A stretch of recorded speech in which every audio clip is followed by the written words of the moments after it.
Hey, what's good, people? This is the Option Podcast. This might be episode 211. Who knows? Who cares? That guy looks like Mark. Go ahead. Paaluhi. Paaluhi. Yeah, there you go. I ain't trying to be like Palalele, like Jason Debalalalayas, Yeah. right? Hey, guys, buckle up. The episode starts right now.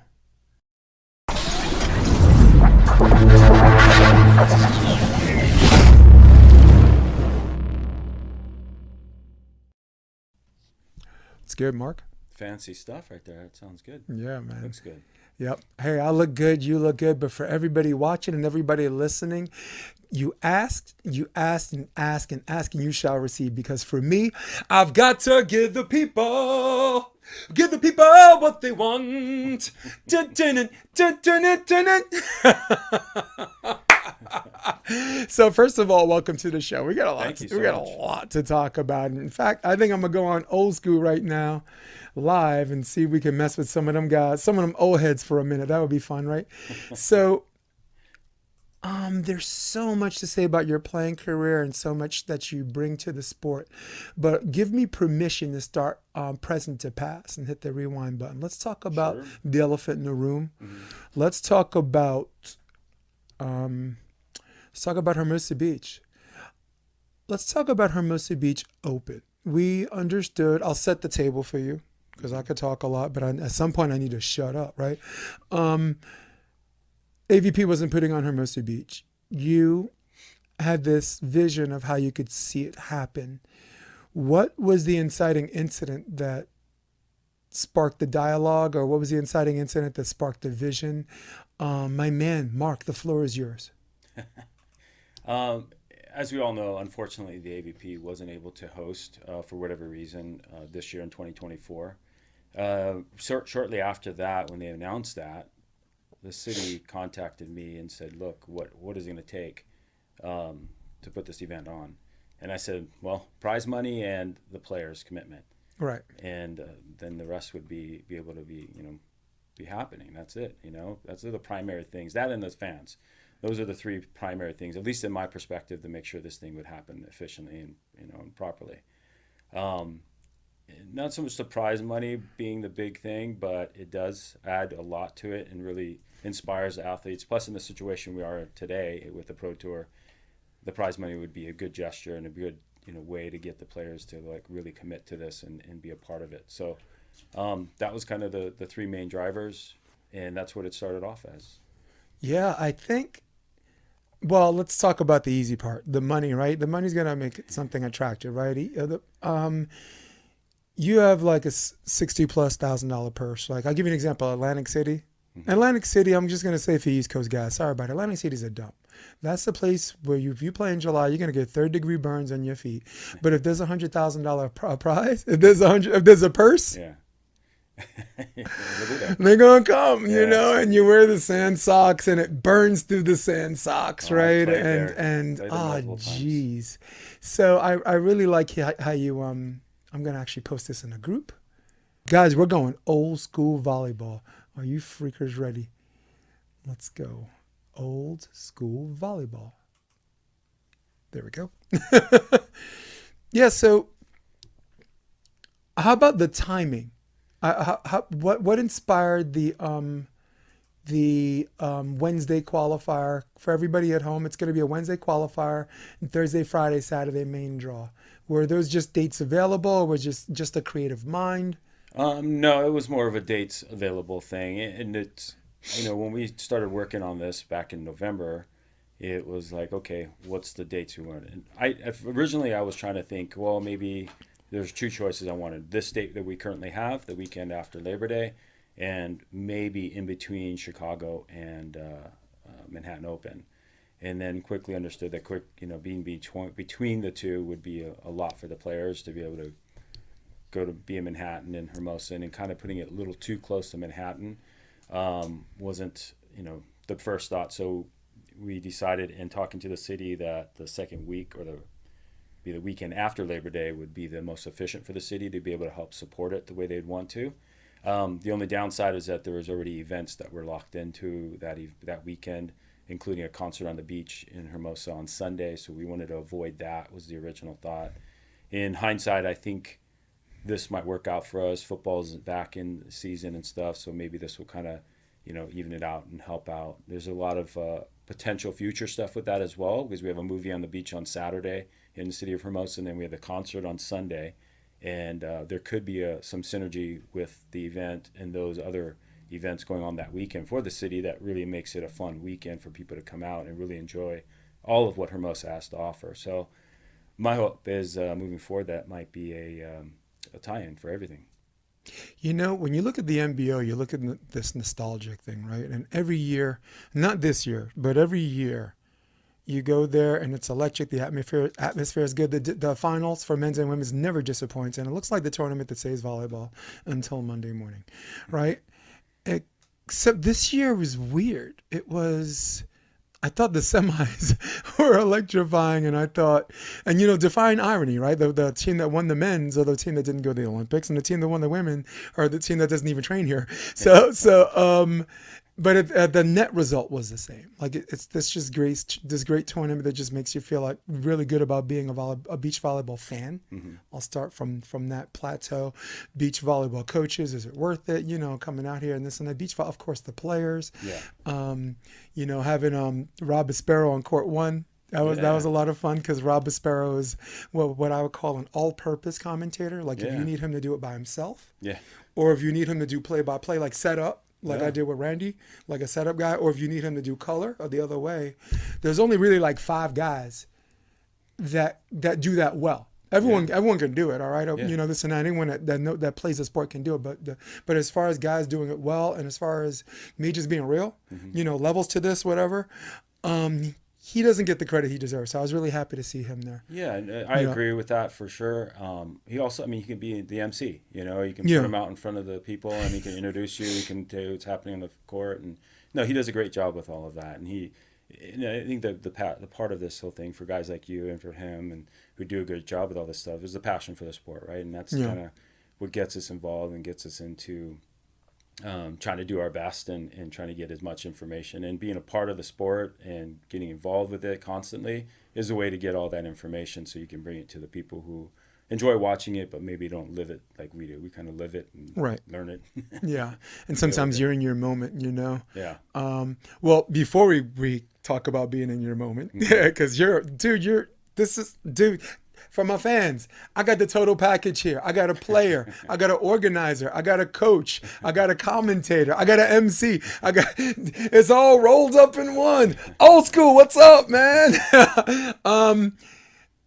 The 5 guys that I said, there are 5 guys that can do this, I'll name them. There are 5 guys that can do play or color or, interchange. One is Rob, all right, and Rob's not even on the top of that chain with respect to him.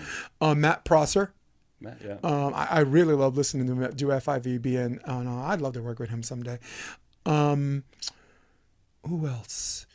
Me. Okay, I've been doing it. I got the YouTube videos, and people think that that's my jam, but what they don't know is I was the commentator for 10 years before I moved here. That was just my way of like paying dues all over again, just getting people to know me, and with me, you could, as you could take it or leave it.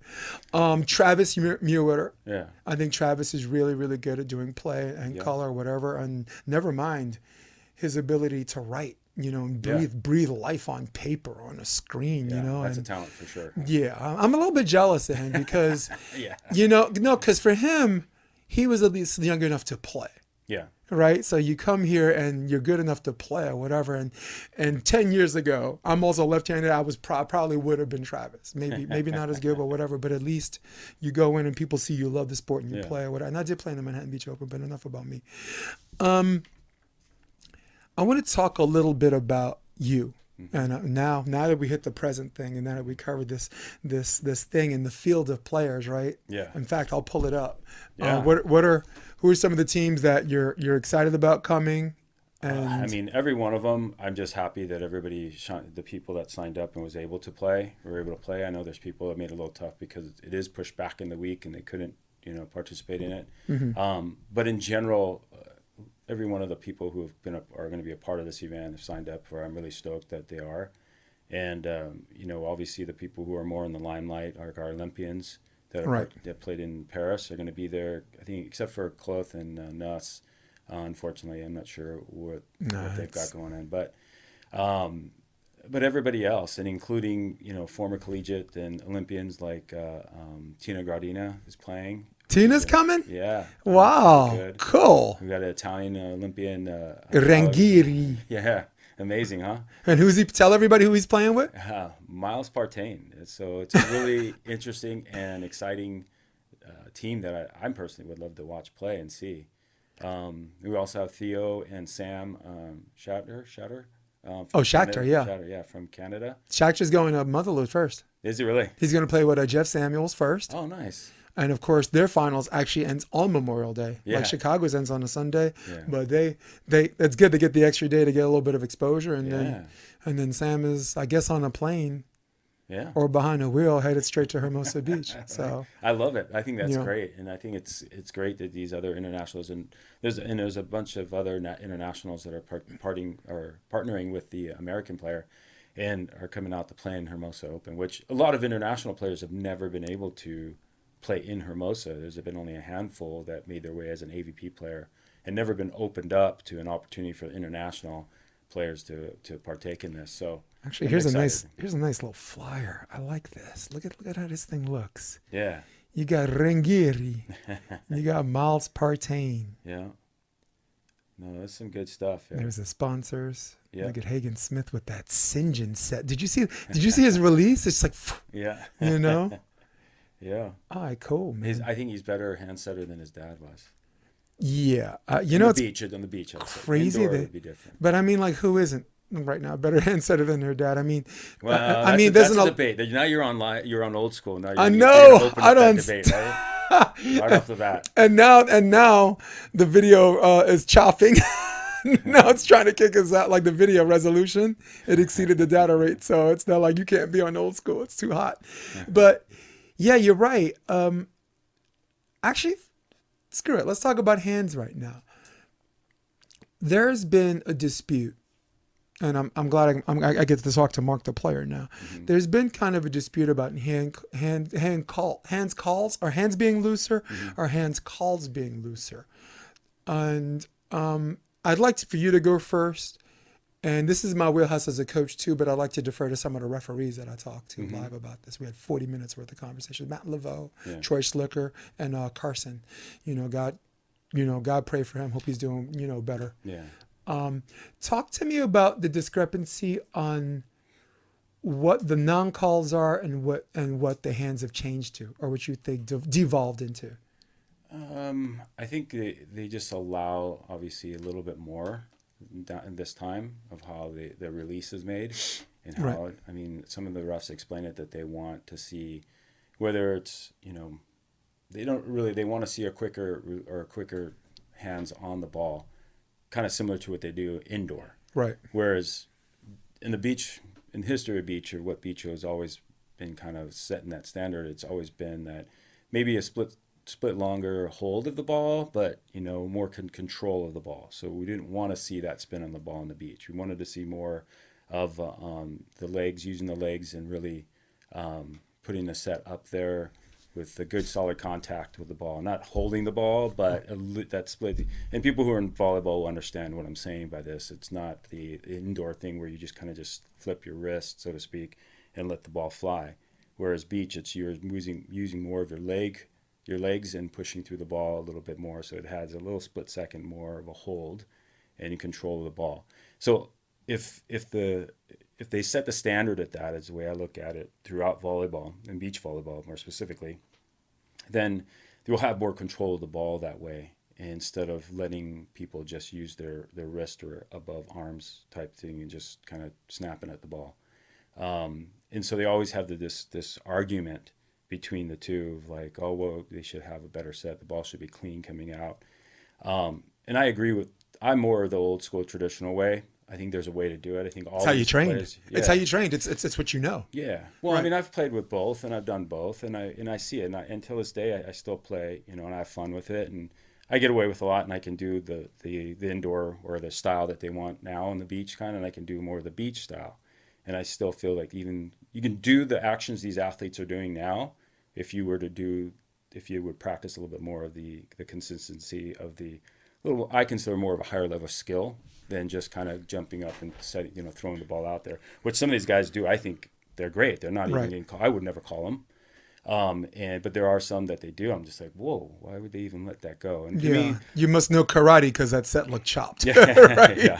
So it's just one of those things. I think they're doing a disservice to those people who do know how to set and do it right, and then opening it up to other people who really don't. So now you're creating a level field, which I don't think is necessary. Right. Benefit the people who can hand set, let them benefit. The people that don't, well, they have to be better at bump setting then, right? And so I think it's and you open up your offense being a hand setter. So I think reward those folks who are athletic and skillful so that our sport continues to grow at a skillful level, not by dumbing it down and then flattening it out so that any picnic player can go out there and play and the rules would be fine with them. Yeah, you just spoke for every old schooler out there that you're echoing the sentiments of everybody from that old school and many people from the new school. And I hope it's not just the old school. I think it's in general for our sport. There's no reason for us to make these changes in some of these cases, even down to where they started allowing the net, and I'm like, what the heck is that? Or they have that one guy who's they just had a thing, I forget where it was, but when he went up to block and he caught the ball and then he put it back and threw it back down. And Troy's done a couple of this field. And the ref didn't call it, and I just lost. It's wonderfully illegal. I'm just like, now see, look, this is the things that are happening because of that, right? But I mean, people are trying to make an argument for that. Let's just say the ref missed it. Why don't we all just get together and say the ref missed it? Well, technically, our rule says this. You're not looking at the rules. You don't know about the volleyball. No. The ref swallowed his whistle, and for all of the right reasons. Maybe. If you're up there, maybe there's a whole second where you can't believe you just saw what you just saw. And if you blow the whistle 2 seconds later, it's like, right, you're second guessing your own integrity as a ref. I saw that. He's got to miss it in the defensive. God, I wish I had my randomly pull that up. In the defensive refs, refs are going to make mistakes. So I'm open to that. It's just the basis foundation of what our rules and the interpretation of our rules. We need to kind of dust that up a little bit. That's where I see it. Yeah. And all right. So let's start from the referee's perspective. Mm-hmm. Referees right now have an unofficial handshake with the players. If you have a fast release, they'll forgive some spin, but they won't forgive side spin because side spin clearly suggests it went in one hand and out the other. Forward and backwards, you can literally hit the ball with both hands, right? Mm-hmm. And it's not a double, right? Yeah. And at the same time, you've seen guys like Phil who have it come in one hand and out the other, and it comes out rotationless. Yeah. And they don't call a double. So what the referees have done, they said, if you dish, it can't spin. If you pat it, they might forgive some. So that's the unofficial handshake thing going on that I talked to refs off camera about. Well, I'm sure that's right, to a degree. I feel bad for the refs because the refs are kind of caught in the middle, to be honest, because they have a federation who's saying, no, we want this. And then the refs have to implement that. And then another federation says, no, we want this. And so they have like 2 or 3 different rules they're playing under while reffing a match. So, for example, in Hermosa Open, I may have international refs, I may have domestic refs, and I might have some, Norseca that qualified for that type of level. And so they have these different ideas that are given to them. So they're in a match, and sometimes they may even forget. I don't know.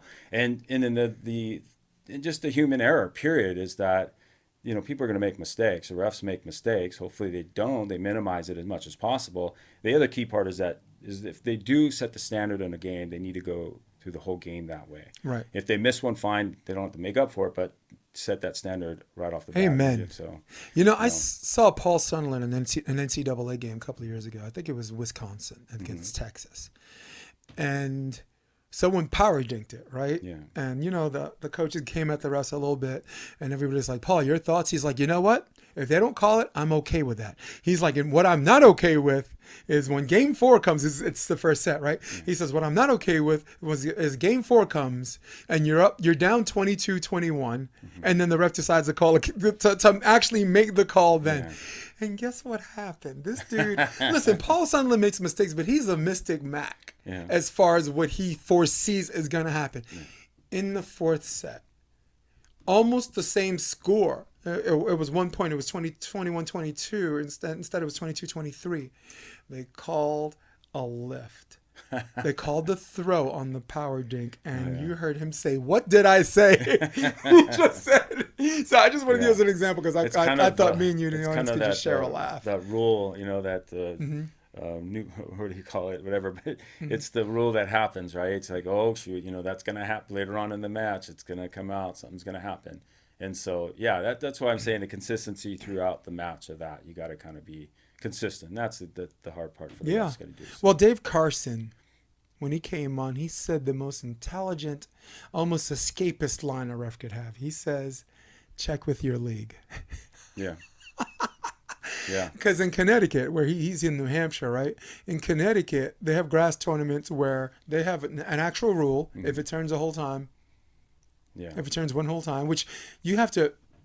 Now, which means if it spins at all, because you have to figure how fast that ball has to turn a whole time to be called a double. So they have this crazy standard out there. So that's their league, right? CBVA wrote into their rule book, you cannot receive serve with your hands. Yes. To their credit, because CBVA, they have the players refereeing, right? They don't have refs reffing. So you don't need to get into this whole conversation about, and it's like, even if you don't call it, it's like you should be ashamed of yourself taking it with your hands. Yeah. So, they should eliminate that rule from top to bottom in my book. Yeah. There's no reason for that. Well, that's I mean, but that's the myth, though. No, but that's the myth, because if you look, 1992, I have a book called Volleyball Rules and Pictures. They have this saying that's not illegal. It's only illegal to double it, and it's only illegal to carry it. Now, that's a rule that existed. I mean, I'm on old school right now, live with you guys, and you can go back further. But at least till 1992. And they have a picture of what it looks like. It's volleyball rules and pictures. No, that's absolutely true. That was a misconception because a lot of people through the 90s and early 2000s, they didn't understand that was actually a rule because nobody did it, right? They all grew up playing through the 80s and early 90s. No one had the balls. And it just wasn't part of the game. That's the whole thing. But in the install of overhand serve receive in the early 2000s, 2001, in the indoor portion, that's where it started getting brought up. Like, well, let's do it on the beach, or how can we do it on the beach? And nobody knew that rule was sitting there in the early 90s at all. And even I had to go back to some of the refs and say, hey, what the... And then some of the refs was talking about, well, look, actually it started in the 90s, and I had to go look it up and going, oh, you're right. And the key part of that whole thing is that the finger action, right? If you're going to try to hand set that ball or like an overhand dig and grab it, then now you're that shouldn't be legal, period, at all. It's your going to hands be a carry are or just double. flat, if you're not using your fingertips or any of that, your hands are open and you're just getting the ball. There's a question if it goes 1-2, then that should be a double. If it's simultaneously, then it can be. I think it's fine. It can go. If people are going to argue about that difference, it's fine. Right. I was always grown up that your hands had to be touching. Yeah, and like fingertip. Yeah. Well, no, I mean your hands and just in general, like whether you're doing like a taco or overhand layup, gator, all that type of stuff. Your hands had to be touching to make that contact. But if your hands are going for finger actions, getting involved with the ball, that was a no-go. Right. That's how I grew up too. And I found out that I was also incorrect on that. This is actually illegal. The same way digging a ball in old school, like if it hits you and hits your head at the same time, that wasn't illegal either. It's a simultaneous contact. Right. So to that speak. was not fingertips. Yeah. So it's just wow. But just like turning back the clock retrospectively and having a conversation with old school people. My old school guy was Mario Trebich, because when he was refereeing, what a lot of people don't know is he was the coach of the Netherlands. In Barcelona. He was the assistant coach of the Soviet Union in '88 and assistant coach U.S. women's team in '84, and the Netherlands. So he's got like 3 silvers and a gold, and he looks like some old guy that doesn't know what he's talking about on the high chair. And I'm just like, Mark, right? We're like, let that be a lesson to you guys. Just because you see somewhere where someone's standing doesn't mean you know how they got there. Yeah, and that's things get a little difficult, right? People always think they know. And Art Barron. Passion plays all around. Artie the Party, is that his name? Yeah, somebody just made a comment about Artie no party now, I guess. He just kind of a little mellowed out there. But yeah. So he just had a birthday, in fact, I think it was just recently. Every day's his birthday. It's impossible to tell what day's his birthday. When's your birthday, Artie, if you can hear us? Let's talk a little personal. What got you... How'd you get started in this sport? Were you doing the whole surfing thing before volleyball? Was it something you were, I guess, being at Redondo and El Camino, that was part of like the zip code culture? Yeah, I mean, for me, my dad had us pegged. Had us, me and my sister, playing all kinds of sports and everything. And he's like, oh, my sister, you're going to play volleyball. Mark, you're going to play basketball. So every time we'd played all kinds of sports, from soccer, baseball, everything. And to my freshman year in high school, we would always, have that. And I would, pepper in the alley with them, and I would practice with my sister, and then we'd go get the basketball, and it was more focused on my basketball and stuff. Uh, and then through my freshman year and sophomore year, I would always surf. I grew up surfing in the area as well, so I always surfed before school, after school, during school, and that's where my mom had kind of got a little mad and basically took my surfboard and sold it. And at the time, I was like, well, where do I got to go? So I got to go to the beach, which I always did, and kind of hung out with my friends that were playing volleyball. So I was kind of getting into that whole thing, and I started into my sophomore year and going into my junior year that summer. I just got completely hooked on the beach volleyball, and played every single day practically, and then tried out for the high school team, and had a bunch of buddies that were on there that were really, really good, and some of them had some high-ranking ratings at the time. I think he's even as high as like A or double A for high school, which is huge back then because CBVA was the thing, right? That was it, and then the Pro Tour. So you had to, everybody. We didn't have qualifying tours. We didn't have all these random entities doing their circuits or anything. It was just CBVA. And so when we had tournaments, like whether it's a novice or a B or an A, you could easily end up playing in a tournament well over 100 teams and participating in 2 days in a double elimination. And so you can be out there. And I remember playing in a B tournament with one of my buddies, and we played, I think, like 13 or 14 matches or games in 2 days, and then finished third. Didn't even win it. It was like we finished third place after, and there was over 120 something teams, and it was just much different then. And that's where my first transition of kind of running tournaments was like, God, this is kind of difficult because the players are so much different. They just had a certain amount of matches, and that was it, and going into tournaments. And it was only one day for a lot of junior stuff that I started doing. So it was different for me to relate to, like, oh, well, 2 days. Why don't we have 2 day tournaments? It doesn't exist anymore, so to speak. But so it's kind of how I got into the whole thing. Next thing I know, I'm asking my mom to help me fill out my resume, fill it in, and I'm telling her all these places that I've gone to try to qualify when I'm like 21, 22 years old. And she's like, well, how'd you go to Florida? Or when did you go to Florida? When did you go to Appleton, Wisconsin? Or when all these crazy places that I was trying to go to qualify to get on the Pro Tour. And, that's kind of the whole thing, how it went. It just kind of just kept going, and just kind of lived and breathed volleyball. I'd go down to Hermosa Pier, practice and train with the guys there from like 8:30 in the morning till about 11, 12. Go to 16th Street, train with those guys till about 3 or 4.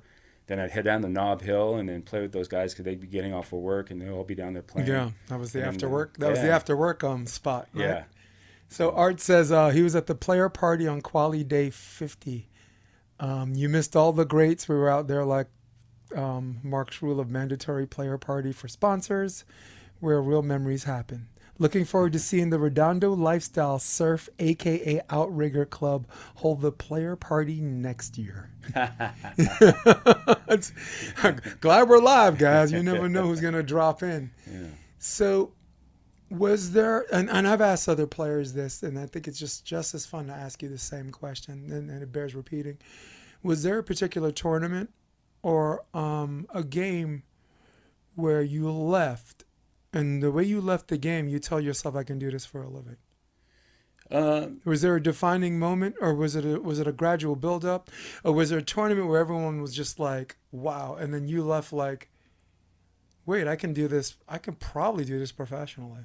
Yeah, I mean, for me, there was three key moments for me growing up. There was a point where when I was 8th grade, I think it was 8th grade, I wasn't really playing volleyball. I was told you my sister was more the key one in that. But my dad loved beach volleyball. So there was the pro event down at I think it was a Cuervo event down at the Lagoon in Redondo Beach.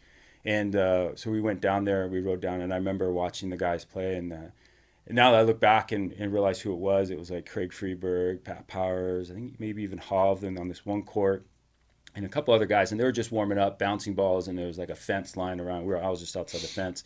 And so they would bounce it over, and me and a couple other kids would run out for a chase it and throw it back over. And I was just watching. I was like, man, this is pretty cool. All the people around watching, and it didn't, kind of stuck in my memory about that. But it wasn't anything in defining it as a player to be a player, but it was just like really cool, and it just really caught my eye. And then a few years later, when I started playing, I happened to be riding down the street down at 16th Street, and we had this thing called the Labor Day Four-Man Invitational. Right. And I was watching who became my friend, or both of them actually, was Kevin Cleary and this guy named Sean Smith. We should And talk about Kevin later, but go ahead. they're playing against each other in a format, and I was just like, man, this is such a fun tournament. Like, there's people around just having a good time, and the battling on the court was, it's 4-4 at the time, or still is, and those two guys were the main hitters, right? And they were just battling back and forth, and I'm like, wow, this is really cool. And then later on the following year, as I got interested in the whole beach tournaments and stuff, and in the Hermosa Open, why this is kind of really important to me, is like all my buddies would be hanging out. We stayed the night on the beach, and we would be hanging out, camping and sleeping on the beach there with a bunch of other people. We'd play on center court at like midnight at night. But prior to that was seeing the first Hermosa Open, and riding by and seeing a big group of people around one court, and having Brent Frohoff and Scott Akatabi, I can't remember who they were playing, and just watching the match and just how much energy there was happening with all of that. Hold on 1 second. My camera, it's the weirdest thing in the world. It just stopped. Well, that was cool. A camera went out. Yeah. But you know what? Hey, we got backups. Backups all the time, baby. That's it. And I totally lost what we were talking about. We were talking about this, that you had 3 defining moments that made you think this could be your full-time gig. Yeah, I mean, the Cuervo event in the lagoon in Redondo Beach, when I was younger. Wasn't playing at the time, but it was something that stuck to my head. And then watching my buddy became a buddy of mine, or both of them are friends now, Kevin Cleary and Sean Smith. And then later on, the next year after that would be meeting Brent Frohoff and Scott Akatabi. Yeah, who I've got killer server, man. Jeez, yeah. And so that was that was probably a more defining moment. I was like, dude, I really want to do this and play at that level. And then I think it was a senior year in high school. And it was funny, just after that, during our spring year, at the end of my senior year, Mike Dodd, originally it was supposed to be Mike Dodd and John Stevens, who were going to do a presentation at my high school at Redondo and talk about beach volleyball and blah, blah, blah. And then but John Stevenson for some reason couldn't make it. So Mike Dodd's brother, Matt Dodd, came out and played, who's a really good player as well. And they played and showed us some volleyball stuff. And then they had, in front of the whole school, it was during one of our rally things, and they had, at the time I was playing basketball, and they had me and a couple other guys from the basketball team play against Mike Dodd and Matt, and it was a lot of fun. They beat us. There was like 4 of us against them too. Okay, yeah. They had a lot of fun. Or they had to make it at least close to fair. Yeah. Right. But that was part of like those things, and then after that, probably about 2-3 years later, because I was playing so much, and I had an opportunity to play with a guy named Barry Hanna in a AA at the Marine Street, and ended up earning my AAA there. So that was kind of the bigger part of what, like, I can really go after this and keep doing this, keep progressing the way I felt progressing. And then shortly after that was, had opportunities to play and practice against some of the top pros, and including Mike Dodd and John Stevenson and many others. Tim Walmer had played with me in a little bit down there just to get me engaged with the game, and really. That's when it really hit and started taking off for me as an idea. Yeah, I mean, and some of the names that you had, I guess the luxury of coming up with, and I guess just being inspired, and maybe certain people's style you can like mimic or use as a kind of a learning tool or basis. Yeah, no, yep. Absolutely. That was the big part of, like, we didn't have coaches back then. It was rare right. to find somebody who had actually, you had maybe once in a while people just putting you through drills and stuff. But I mean, I remember training quite a bit, and guys like, my good friends like myself, Nick Hanneman and Eric Fenoy, and people that I can talk to and say, hey, how'd that look? Or what should we be doing? And we'd help critique each other, or help, give each other the balance that we needed to be like, try to cut through the chase of what's good and what's bad, and work out and try different things.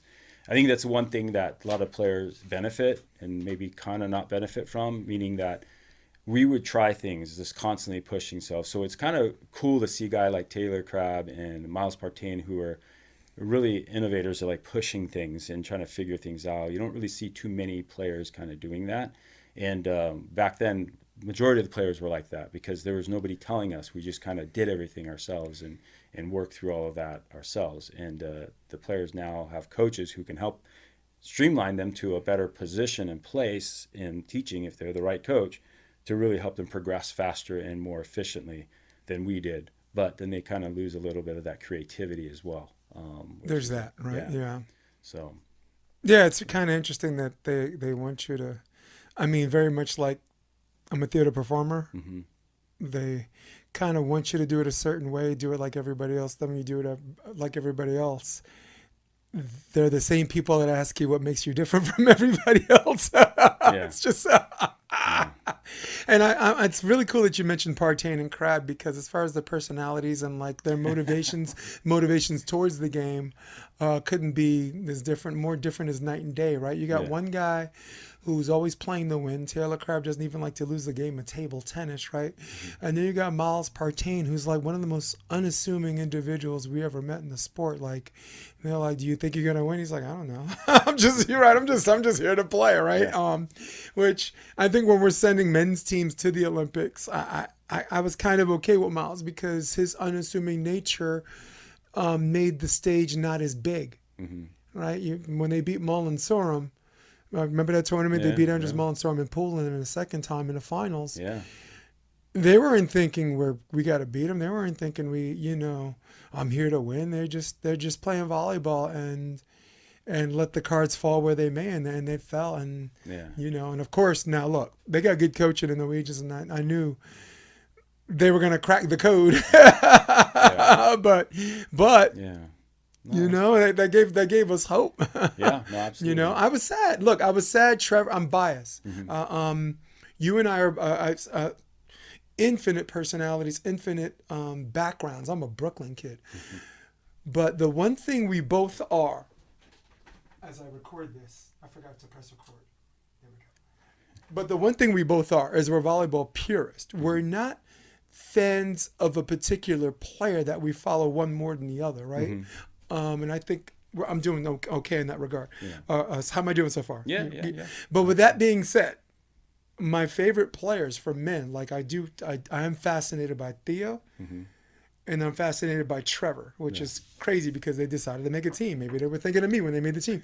And the reason why I wanted them to go is because I wanted to send at least one team that believed in their mind, whether it's through delusions of grandeur or inherent belief that they were going to win the gold. Yeah. Trevor Crabb can have the worst day of his life, and no part in that match does he think he's going to lose. Yeah, sure. Sure. And that's all I wanted, And look, Miles didn't disappoint. Miles was who he thought he was, right? Yeah. Buttinger was the bigger surprise. Yeah. Him hitting on two, him just blocking and just being a good partner, right? Yeah. You've had good teammates in your life. Who's let's get back to you.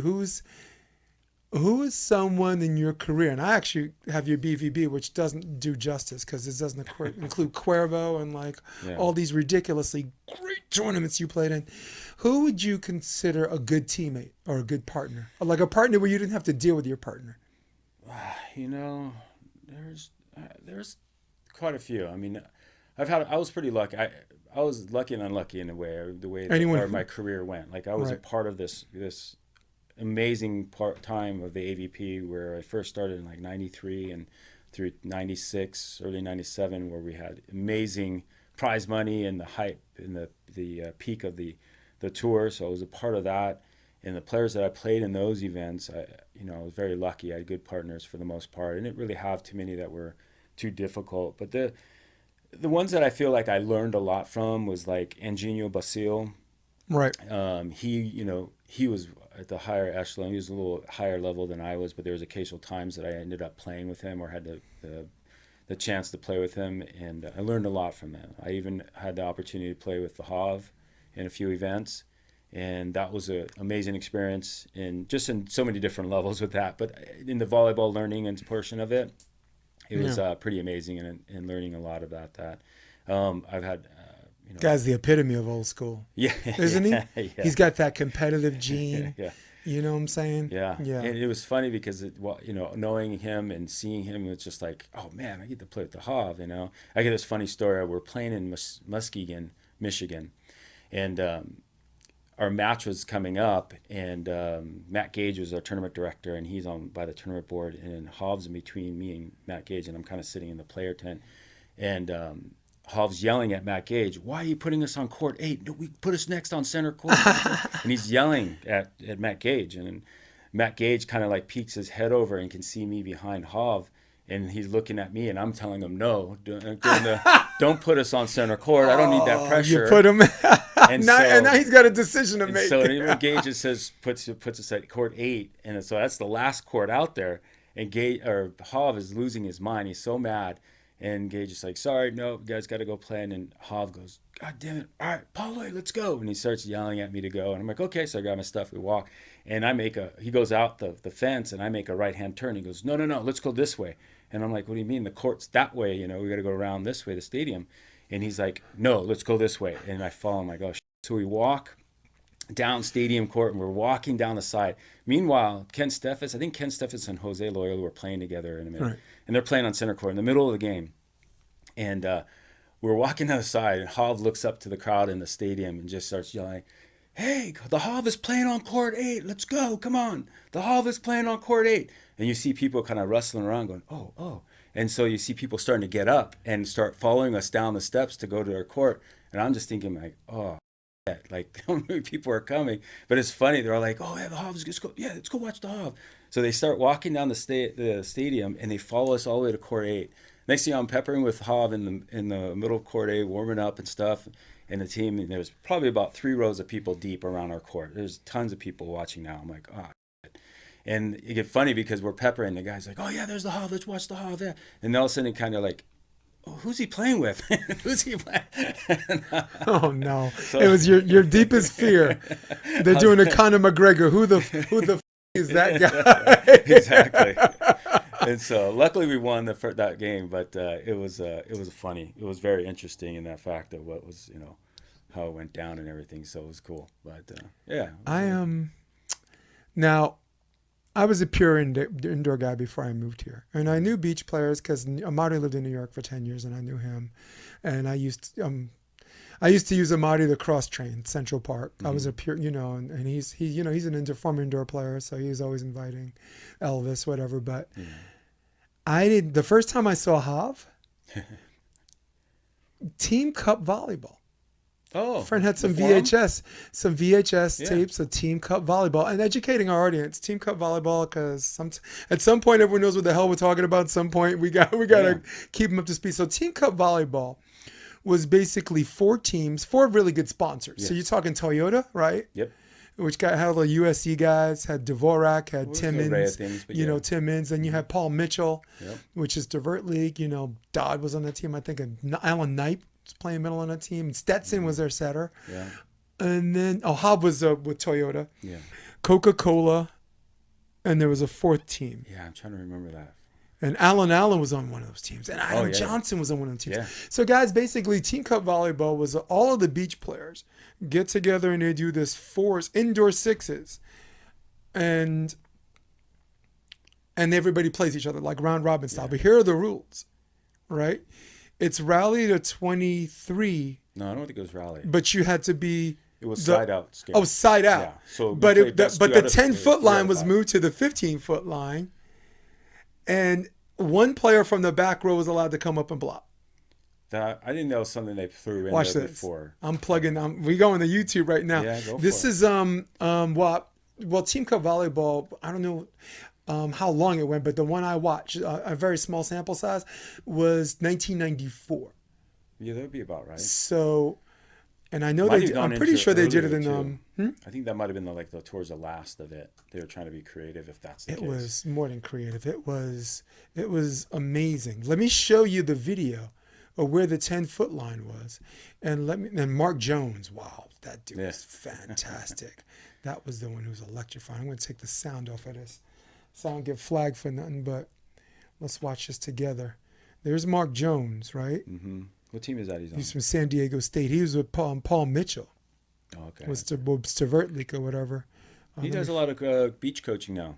Look where the 10-foot line is. There goes Timmons. Let the hair grow back after he shaved it, right? Remember 92? That whole team shaved their heads. So look where the 10-foot line is, and look how many blockers are front row. What do we have?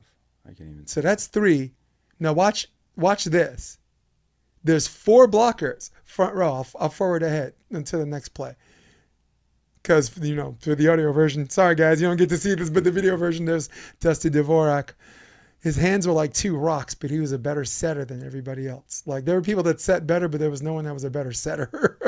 Yeah. Like Stork, his hands had fluidity. They were just beautiful. Yeah.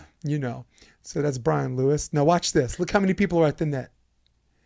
And look how many people are back row. Yeah. So there's 2 back row, and there's 4 people at the net. So Team Cup, there's the 4 people. Oh yeah, you're right. There's the 4 people, yes. And so Team Cup, the 10-foot line was pushed back a little bit. Mm-hmm. Ooh, here's a better shot. I'm gonna go back where the 10-foot line is. Watch this.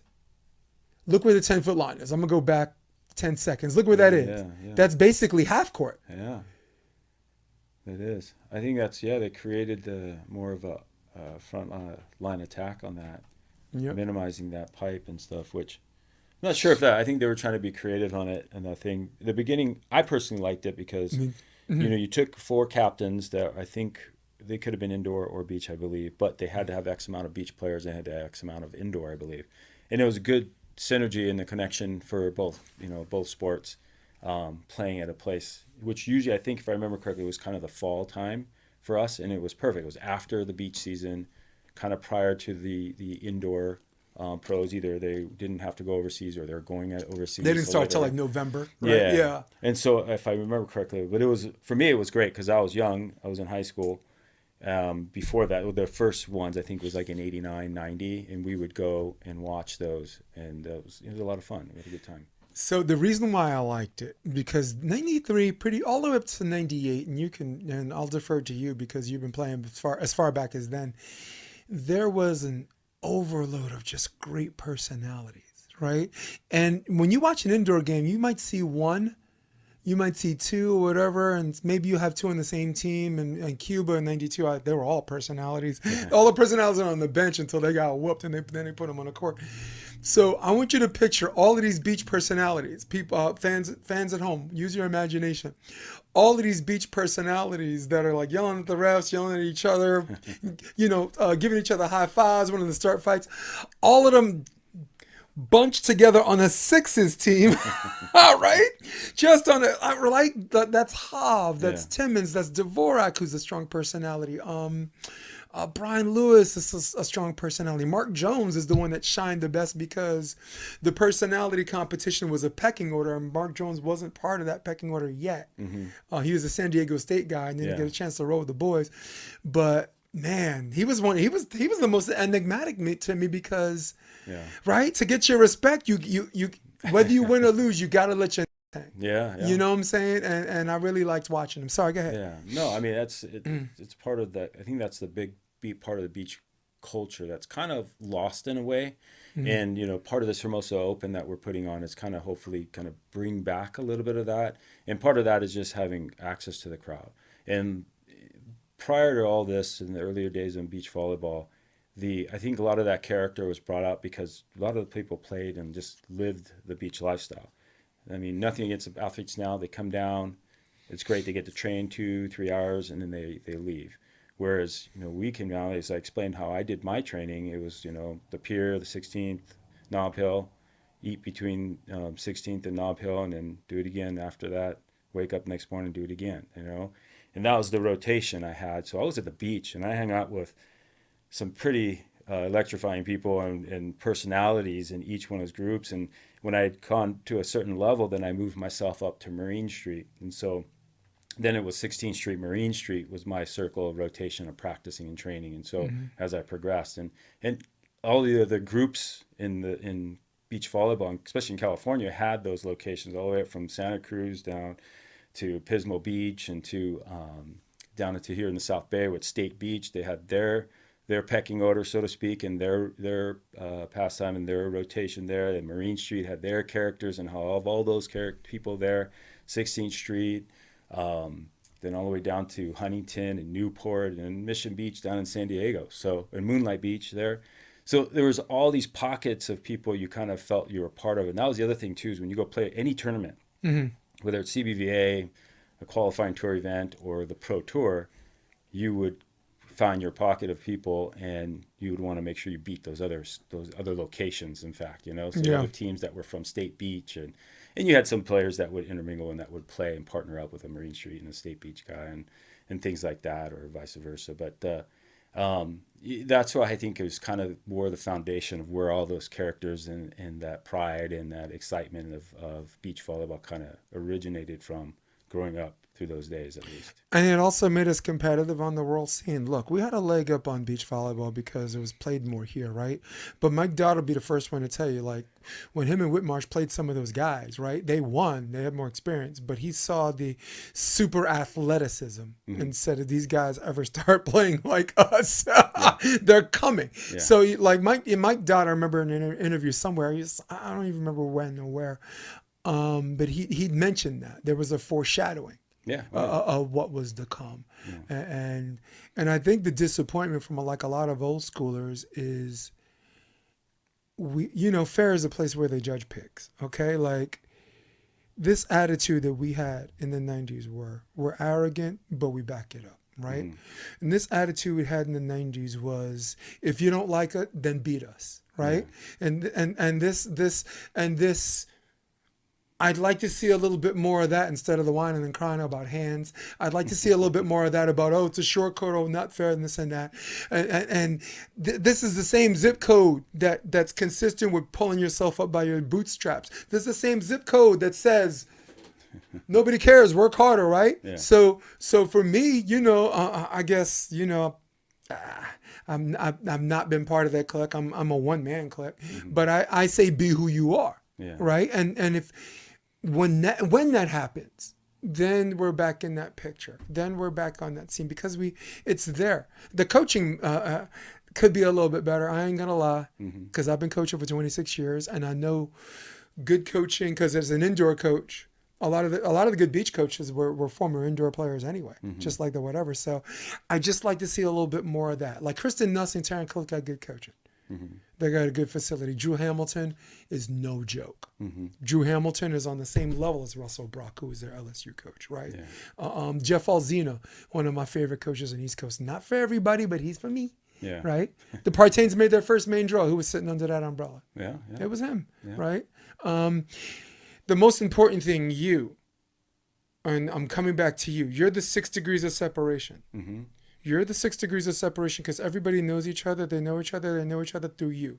It always comes back to the 6 degrees of separation. If you know what I'm talking about, you're the Kevin Bacon of volleyball right now. You're bi-coastal. I'm gonna put up a video of you playing Cuervo with against Sean Scott. Actually, Mike Dow was calling this. It's against Sean Scott and sorry, let's go back. Sarah Stratton was at the game too. Oh my God. Is the timing great on that? Come on. I didn't even mean to do that. That's Sarah Stratton and her partner. They were, I guess they were hosts, right? They were just being interviewed, I think. Yeah, and they were the host for the Sydney Olympics too. That's right.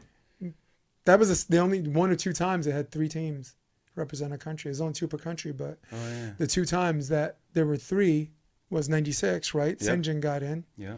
And no one talks about that gnarly game he had with Karch and Steffes. That could have went another way. The quarterfinals, no one talks about, right? Yeah. So here's you. Let's do some introductions. Who's that? That's Albert Hanneman. Okay. Anyone whose last name is Hanneman has been a good partner, right? There's young Sean Scott right there. Yep. And that's I believe that's my partner Marcelo Duarte, who was a blast to play with. By the way, he was so fun. Funny to play with too, and this whole match is funny because I'm mostly me yelling at him, and every time when he would hit the ball, if you watch this whole match, it's like he hits the ball angle 90% of the time, and I'm screaming line every time for him to hit, and he didn't hit it. I think he hit it once at the very end of the game, or end of this match. But, Maybe he was saving line for a rainy day. Yeah, it was funny. See, he just goes hard angle and tools him off the block. Sean must have been pulling his hair out because he went angle, like I said, 90% of the time. Yeah. But it was fun. Those days were fun. I mean, that was in Fort Lauderdale by the sea, and it was towards the end of the season. Marcelo and I were playing. Actually, the year before, I had won with Wayne Seligson, and I thought we were going to play together again. And then he told me, "Hey, I'm going to go play with Lee LeGrand." And I'm like, "What? We just won last year, man! Like, come And on." you're like, turned down for what? Yeah. I mean, at the time, I get it. Lee LeGrand was doing really well on the tour, and we were just at the end of the season, and he was gonna. They were doing well, and Wayne was gonna pick up with Lee. Here's also a list of great partners you played with. Let me go back to the camera. Let's zoom in some of these guys. And this is why you're the Kevin Bacon. Look at all of the regional tournaments. Yeah, you went to. That was funny. And again, these don't tell the story because again, the Corvo tournaments and some of these East End, the East End volleyball, whatever, like a lot of things that you made the trip for. Look at that, Scott Davenport, USA Bartek coach. Wachorski played for Poland there, and Brian Ivey, I was pretty lucky to play with. And I coached Brian's Father. nephew, Donovan. Yeah, Evolution boys. Yeah. Jimmy the Nick, Jimmy Nichols there, Paul Baxter, Wayne. So it's like quite a few. I had some really good runs with some partners. I think it was Amauri. And Amauri, he was a character. It's LB. Yeah. He certainly is a character. You can follow him around all year and like some of the calls he wants to argue, just like the man argues about every call. He's one of the better Puerto Rican players I've seen, right? Yeah. You Raul got Papaleo, him and Raul Papaleo were probably one that came out. But and Rafael Deval was how's that for old school? Ricky Amon. Yeah. Didn't play a lot of beach, but UCLA guy, right? Played with Karch, R.I.P. God rest his soul. Yeah. Rafael Deval, now Rafa Rodriguez, Orlando Irizarry, generational thing. Yeah, there's tons for sure. Yep. Yeah, this thing keeps. The live stream is not my friend right now. So, what I was trying to get at, while we're sitting here just having the time of our lives, which is really the net result. It wasn't the goal, but I knew that was going to be the net result. Let's go back to Hermosa Beach. Mm-hmm. I think the timing is perfect. I think it's the weekend after Labor Day. Mm-hmm. Kids are in school. Wednesday, everyone's going to come out because nobody actually has a day job here, right? Right. Yeah. You have the luxury of having international players that are not necessarily prohibited and this and that. And this is my broader point that I was trying to bring up. Your ability to be inclusive and just be, how could I say? Remember what I was talking about? Be who you are. Like people talk all this nonsense about grow the game. Let's do this together. Unity. And there's so few people that practice that. And the reason why I had you on the show is because I wanted to show my respect for not only what you put into the game, but what you're bringing back to the game and how you're fishing other people into the game. When I wrote that thing about you. Yeah, thank you so much. That was really nice. I thought I'd get a lot of responses from old school, but I'm like, dude, that dude lives in Florida. That dude lives in North Carolina. How the hell do you know him? Yeah. Oh my God, this guy used to freaking beat me every weekend. It's like, I'm talking like East End volleyball. I'm talking Cuervo. We're talking AVP. And the reason why I'm glad I have you on the podcast, it wasn't my purpose. We were here to talk about the Hermosa Beach Open, which I think I failed at already. I really appreciate that you mean what you say as far as being inclusive, right? Like, I moved here 2016. You were only one of the people I'd be like, hey, that's okay. He doesn't know anything about anybody here, but there might be something there. Yeah. You're one of the people that said, hey, this guy cares about the sport. Yeah. Let's see what he's about, and then throw him. Then do what we got to do. But I wanted to say I really appreciated that. 16th Street. Mm-hmm. Where did the idea to do some of these exhibition games come from? Was that just I mean, well, the history of 16th Street, as I said before, was like kind of us training there quite a bit, and a lot of the top pros played there and trained, especially more notably would be Scott Akatebi, and he was kind of our so-called ringleader, I guess you would say, in the pro level of beach volleyball. Plus, there's just a core of guys and family, and or actually women as well, that played there and trained there, and so over the years, as we've seen, like State Beach has kind of dissipated and gone, and her Marine Street, unfortunately, is also dissipated and gone. Doesn't and it those look like courts it? Yeah. So I mean, there's people who play there, but it's not like it was before, right? And 16th Street, we still kind of hold on to that a little bit, and I wanted to kind of keep that going as well. And that's where, especially when COVID hit, the players didn't have any place to go, and so I kind of worked with the city and the police and trying to figure out, look, hey, these guys got a living to make. They got tournaments they're still able to play in. Can we allow them to train? And so we kind of turned it into specifically for them to train. And we did all the safe things that we needed to do to make it happen. The Janice Hahn, the supervisor in our district at the time, and the city police really came together and really helped us make that process happen to allow them to do that. And eventually, after we kind of got through all of that, I just wanted to continue to have that. So I kind of just kept the courts up, help the pro players establish training there, and just kind of keep it at that level so that we have this kind of they're not going to be the core of 16th Street, but the pros hang out there. The pros play there. So people come by, they're like, hey, this is where the pros play, and this is where they train. And they're all over the place, but we still have a good core of athletes that continue to show up there. I mean, this morning we had Therese Cannon and Megan Kraft out there training, and Shields and some of the younger athletes as well, Delaney Peronage and many of others that were I remember there. Peronage, So, yeah. yeah. So they're all down there training and stuff. Sarah and Kelly trained there before the Olympics. Now even during, afterwards. And Alex and April train there and stuff. So we've got a lot of top pros that continuously work out there, and it's just a good thing that I think we should keep going with and kind of establish, unwritten rule type thing. And that's how history just keeps kind of hopefully move on in the attraction of the sport. And that's where the creation of those little mini stuff, because the pros are coming like, hey, can we do like a little mini training and stuff? And we've got like 4-6 courts there we can kind of work with and deal, and we just started putting it together. One of my favorite ones is you had April and Alex playing. I actually recorded that. It was April and Alex versus, was it Kelly and Sarah? Yeah. That was it was a four-way. It was a quads. Yeah. And I think Tony Rodriguez, who's I think is the bionic woman. How many injuries is one girl gonna come back from?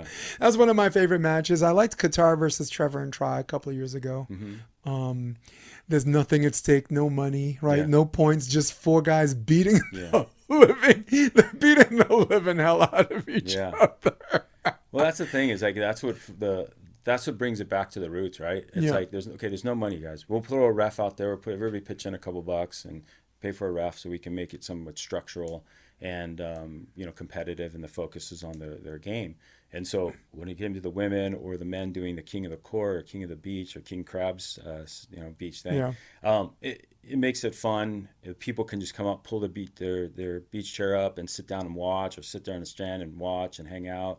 And get a little heckling in, and just made it fun, right? Yeah. And that's the continuous thing that we want to bring back with the Hermosa Beach Open, because that's all the natural things that people enjoy in having in a beach volleyball sport. It's a lifestyle, right? I'd like to see more of that. Yeah. Like in New York, Central Park volleyball is not as many people. Certainly the level is night and day.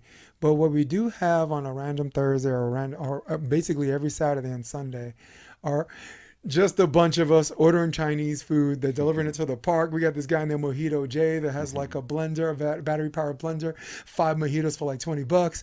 And we have that every weekend. And I'd love to just see Hermosa Beach and Manhattan Beach do what they do on Labor Day, do what they do here, do what they do, and do it more. I know Tuesdays, they have like a forest thing, like where everybody gets together and does that. Because I do like inclusiveness, but I do like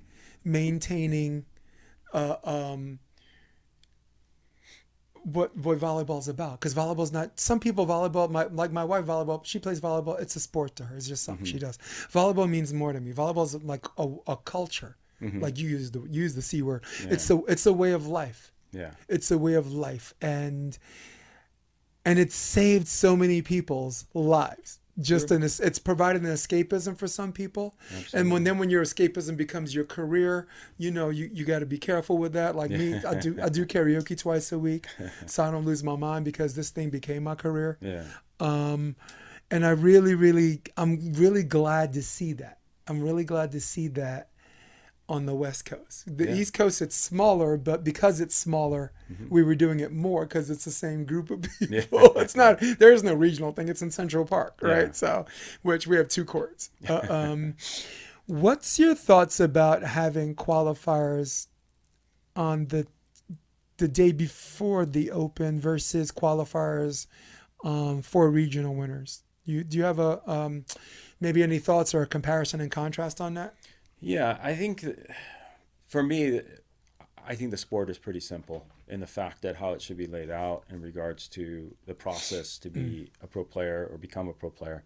And I think there should be a qualifier day before on some of the major events, whatever they may be. Like Manhattan Beach, that's a must. Manhattan Beach, a must. Hermosa should be a must. And Huntington. In Huntington, potentially, yeah. Huntington could, probably, because in Southern California, it would probably make sense to do that. There's so many players here. It makes sense that it's done. Even maybe a place in Florida, at least if that was where one of the stops, it should almost guarantee it should be done that way. Otherwise, there should be a series, kind of like the way I started. I thought that was the brilliant idea. It just never carried on or kept continuing. I don't have an understanding why it didn't.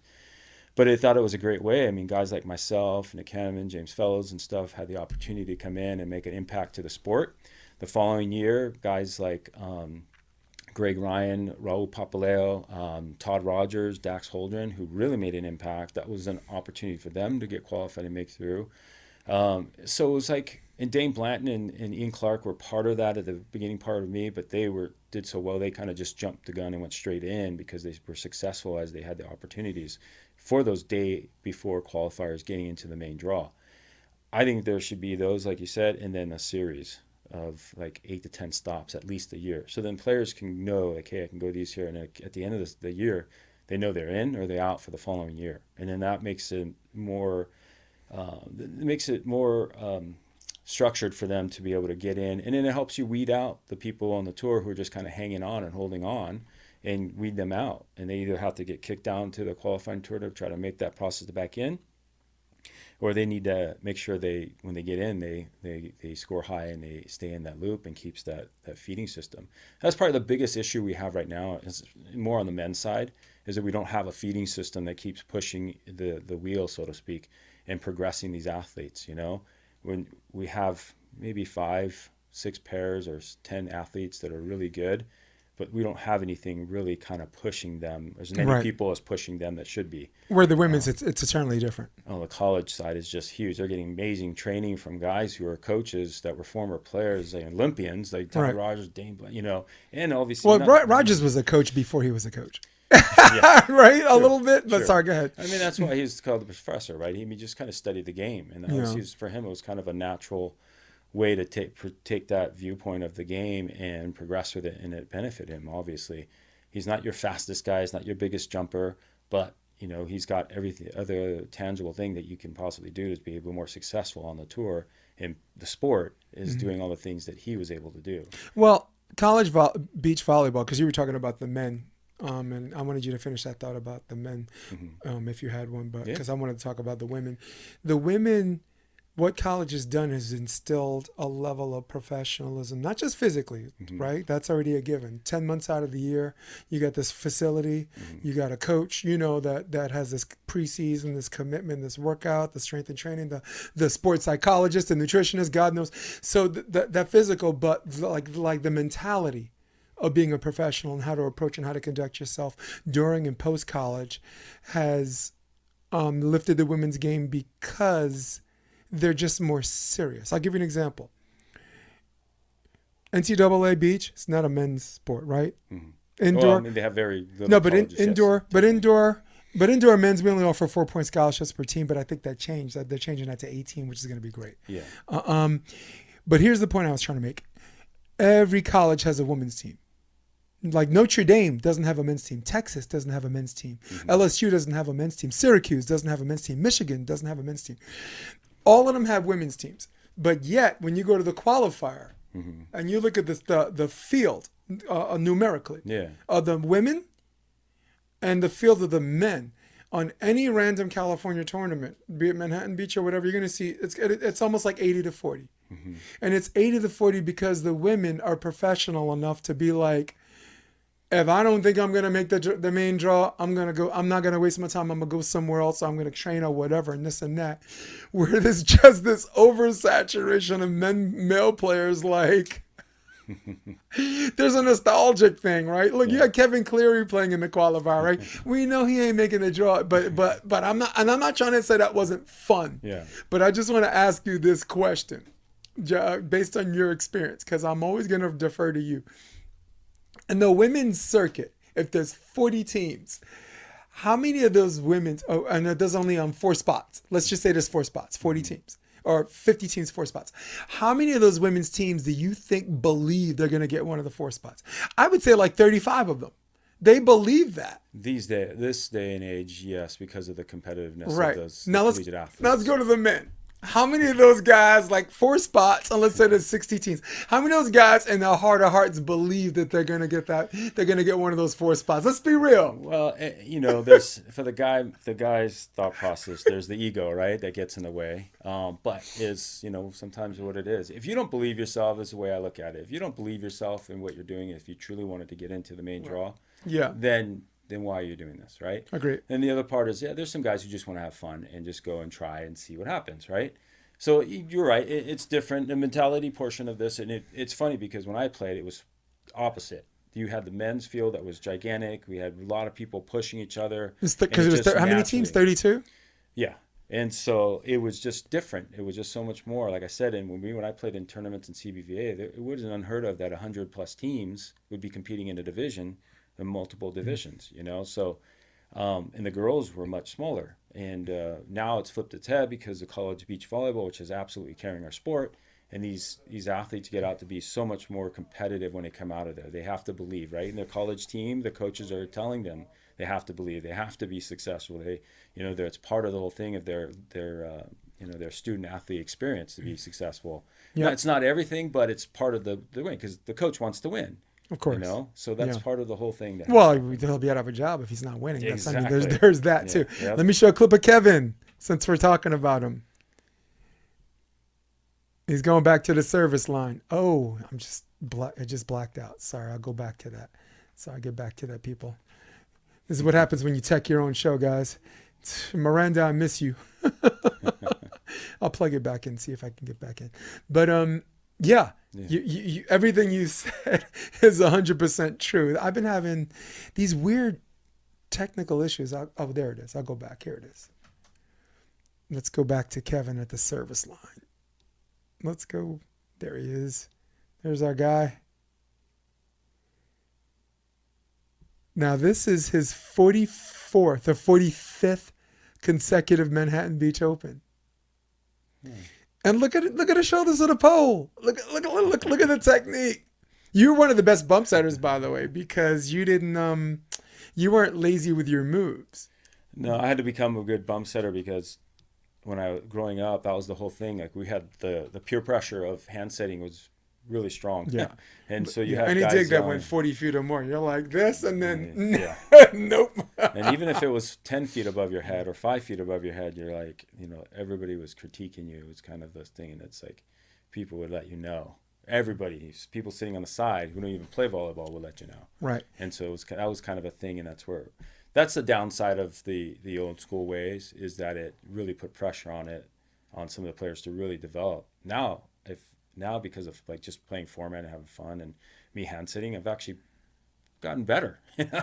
And if I would have started that younger, that's one of the things I kind of regret, if there's anything I regret, which is not much. I don't regret much, but I wish I would have just kept just pushing through it anyways and just doing that and just being a more efficient hand setter. But That was the ups and the goods and the bads about that time and the pressure of hand setting at the time. Yeah. It made you good if you persevered for it, and then for people like myself, it was like, oh shit, I better not do that. Yeah, and there were guys who were actually literal setters that shied away from that, right? Like I believe St. John and Karch ran a 6-2. Yeah. Mm-hmm. Yeah, and they rarely broke out their hands unless the pass, trajectory wise, was immaculate. Yeah. Yeah, for a lot of people, it wasn't worth it. It's like, well, just bump set. I'm just as accurate, and it doesn't matter. And honestly, there are grass tournaments on the East Coast that are tighter than beach right now. You know, and certainly like the Pottstown Rumble, was quasi tight, but like anywhere on the East Coast, Connecticut, Rhode Island, it's I'm an indoor setter, so I didn't have that issue because my release. It didn't have spin anyway, so I was able to just fast release, which, by the way, the fast release helped introduce the jump set. Do you know how silly someone would look in the air trying to deep dish? It would look like, you ever play taps, like that game of taps where your feet have to be in the air when you're holding the ball, and then you have to like let go of the ball before your feet hits the ground. It looks like dude, like deep dishing and jump setting. Yeah, don't go hand in hand, and that's why it would be a good icebreaker or a problem solver too, right? Because you can't get away with that. You can't drop your set or the ball down in front of your face or below your chin and try to chuck it up there and do those things, And that would be a good indicator to help, iron out that issue. What's one rule? I asked Randy this. I had Randy on. What's one rule that you're glad that they changed? There's a lot of rules you went back. I think a lot of people miss big court. I think a lot of people miss a tighter hand standard. I think people don't miss note let serve, net or whatever. And this and that. People don't miss rally. What's a rule that they changed? And they all happened almost at the same time between 2001 and 2003, right? New ball, short court, boom, boom, boom. Indoor, same thing. Libero, this, let serve, rally. What's one thing that you're glad they changed? I think the reducing the size of the court for the women. I think that helped the women's game and be more efficient and tougher, or not tougher, but good action in it.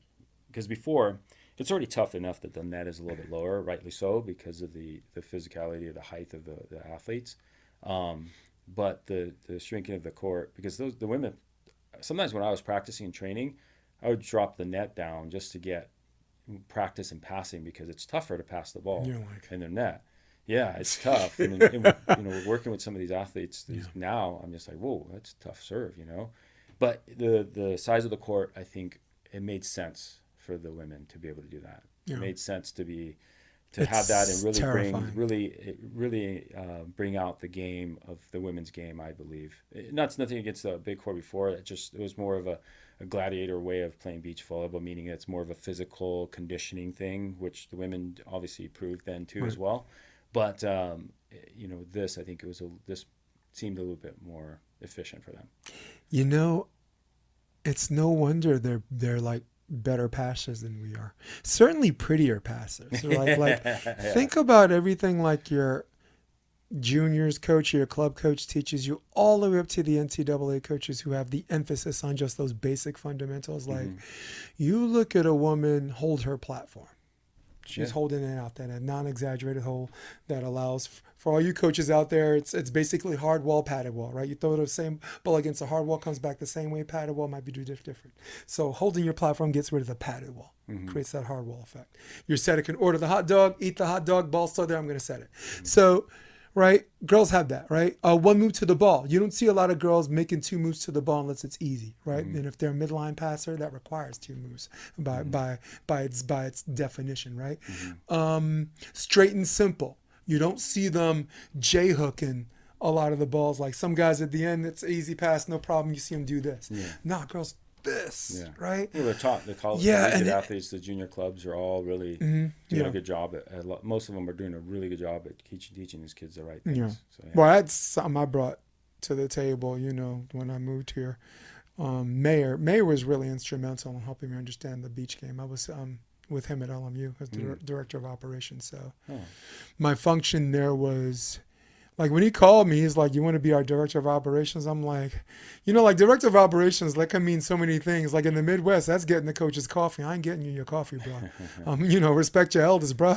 He's like, "No, I want you to videotape the games, break down the video, send me an email, 5 things where you thought we did well as coaches, and 5 coaches' feedback, 5 things we need to do better." Yeah. Right. So I lasted a year because I knew John could take the criticism, but I knew the other coaches like, I ain't talking to this guy. Right. So, but John really opened my mind and understanding the beach, because I moved here a pure enduro guy. Yeah. Him, Oz Borges, who we were talking about before, Yeah. just this skill set Nazi.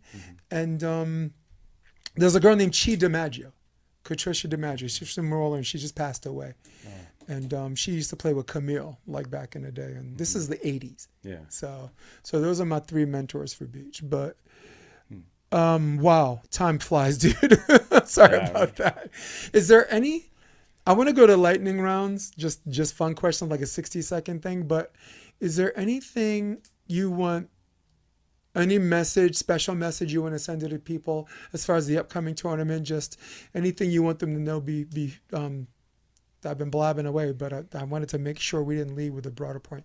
Is there any special emphasis or that you want people to know coming into this tournament? Is it just about have a good time, come support? What's your message? Yeah, I mean, that's pretty much it in a nutshell, really, is that come out, have some fun, and support the pro athletes that are a part of this.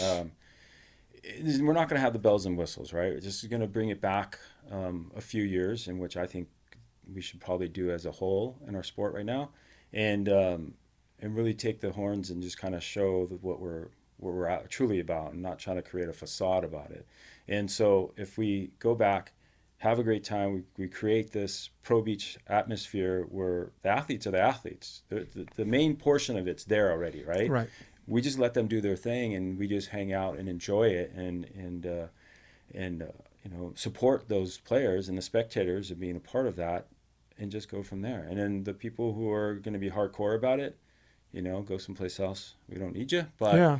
if you have good quality input that can help, that doesn't cost anything, because the budget is that people have these grandest ideas. Oh, you need to do this, you do this.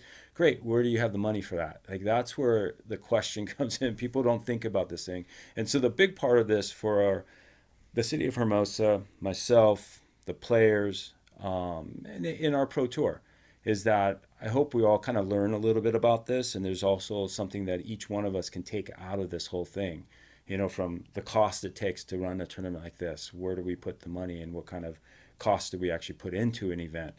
The sponsors that are out there that, are truly out to about supporting our event in doing this, the city to understand like what it takes to help support these types of events coming in, and to really, set some maybe more efficient standards, and maybe open up some doors to some things that'll help it be successful. And then the players to understand all of that, and to know like, hey, this is not just put up for me to go and just play, and have no respect to the people who are doing this and putting it on. And in our pro tour, to be able to encompass all of that and just go, what's successful about our tour or our sport, what can make it successful, and what do they see right now, not just this event, but in other events as well, that make the sport fun, and why it was so successful at one point in the late 80s, early 90s, and why it's still successful in certain ways, but what's keeping it from really excelling, right? So those are the things that I'm hoping, the big portion of this behind the scenes, that people really grasp on to understand, so that when we do have opportunities in the future to run a pro event, or them to be a part of a event, they just have a little bit of a different mindset going into it, and to respect those promoters, respect the people who are putting it on, and the sponsors to be respected, and the sponsors to respect the sport itself, and not create so much demand that it doesn't make sense for the sport. And then they lose and then they wonder why we're not getting the bang of our buck for it, because they're trying to take something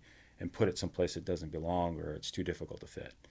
So that's kind of it in a nutshell in this. Otherwise, come down, just have some fun, grab a beer or two. We've got plenty of player parties, meet some players, as we're going to have on Thursday and Friday night, and then the champions will go to Waterman's after that. And it's open to everybody. So the people who have seen these guys on TV and they make it to Hermosa, that's your chance to go and meet them and hang out with them at some of these local restaurants and bars, or even at the tournament itself, and just give them a high five and say, hey, how you doing, and autographs and whatever, or maybe you can get a drink or something, a Kona Big Wave or a Bandero tequila. There it is. Dude, I have so much to say, but sometimes I just have to shut up and let a mic drop be what it is. Excellent. Excellent. I had so much to add to that, but sometimes my challenge is, come on, you've heard me enough times. My challenge is sometimes let a moment be a moment. That was absolutely brilliant. So let's do lightning rounds. Sure, fire away. So we're going to do 60 seconds. Some of these questions might be hard to answer because if you're submersed into the sport, you don't have time to do much else. So there's my clock. All right, it's up. And boom, let's go. Favorite comedian? Oh my God, there's so many. Eddie Murphy, Richard Pryor, Dave Chappelle. I can't even, You're right up my alley, dude. Last good book you read? Oh, Muhammad Ali. Nice. Last good movie you watched, whether it was at the theater or at home? Oh my gosh, movie. Or stream or whatever. I've been on this more of the series stuff. What about series? I watched Your Honor. Your Honor is awesome on Showtime. Yeah, no doubt. Let's see, commentating or coaching? Man, it's both. Both are fun. Depending on your team that you're dealing with, it could be really fun. And fun, commentating's fun too, you know. Marvel or DC? I don't know, Marvel. Okay. Pool or beach? Beach. Ice cream or cupcakes? Ice cream. Lord of the Rings or Harry Potter? Harry Potter. Bourbon, vodka, or tequila? Oh, I've been kind of turned on this bourbon thing. I haven't done a lot, but tequila. Tequila. Favorite sport outside of volleyball? Oh my gosh. Golf. Right now it's got me wrapped up, that son of a bitch game. Nice. Favorite action film star growing up? Oh my gosh. Mine changes. I had Arnold. Dude, I had Arnold in the beginning, and then someone said Bruce Willis. I'm like, wait, I like Die Hard. Then someone said Jean-Claude Van Damme. I'm like, okay, I guess I got a whole bunch of them. You have to go. I never really, I don't know. That one's never been a main part of it. Muhammad Ali, for some reason, was just one of those for me, like a standout. Yeah. Who obviously wasn't a movie thing, but as a person, athlete, and just kind of reading his books. I wasn't much of a reader growing up, and still not. But the books that I did read were about Muhammad Ali for some reason. Yeah. You know what I liked about Muhammad Ali? Some of the things and some of the stances he took, he was very mindful that they weren't popular then. Mm-hmm. But I think that he knew that history was going to be more kinder to it.